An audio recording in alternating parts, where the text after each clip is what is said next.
Hi friends, my style home మేకర్కి స్వాగతం. పచ్చిమిర్చితోటి ఉల్లి కారంతోటి గోంగూర కూర వండుతున్నా. చూడండి, దాంట్లో పచ్చిమిరపకాయలు, ఉల్లిగడ్డలు, కొత్తిమీర, కొంచెం కరివేపాకు, మొత్తం అవి కళాయిలో నూనె పోసి గోంగూర వేసేసిన. అవి మిక్సీ పట్టడానికి టైం పడుతుంది కానీ గోంగూర ఉడుకుతుంది కదా అని అలా చేసిన. మూత పెట్టేసిన, మిక్సీ పట్టుకొని వచ్చిన. ఎల్లిపాయలు, ఈ కారంలో ఏమేమి ఉన్నాయంటే పచ్చిమిర్చి, ఎల్లిపాయలు, ఉల్లిగడ్డ, కొంచెం కరివేపాకు, 2 రెమ్మలు కొత్తిమీర మిక్సీ పట్టేసిన. ఇంతే ఫ్రెండ్స్, గోంగూర కూర అన్నమాట. పచ్చిమిర్చితోటి, ఉల్లిగడ్డతోటి.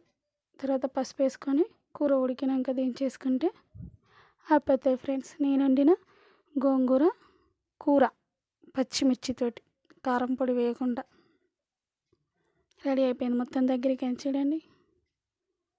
Thank you friends. నా వీడియోలు చూస్తూ నన్ను ఆదరిస్తున్న మీకు చాలా చాలా థ్యాంక్ యూ.